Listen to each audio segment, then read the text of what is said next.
So mu Salt Media challenge eno buli yagala ofuna omulimu alowooza I'll go through Makula to get to Pastor Bugingo. Guys, it is so challenging.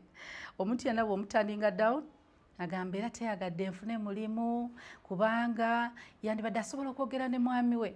Guys, that's manipulation.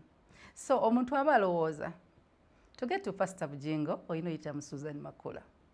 Okay, olumu kakolamu because there are times lwofunza omwami onomugamba, you see sweetie, you see honey, now so and so wants a loan of 50, like 500,000. Bambi muyambe. Face of sport y'abaami baffe. So at times I get away with it, but not all the time. Lwaki ng'omukyala olina okuyigayo position nti people will take advantage. Ekyo olina okiyiga naye ate abantu bajajinga nnyo.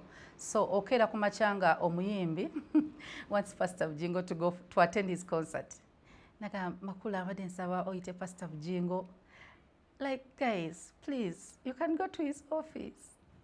He can listen to you.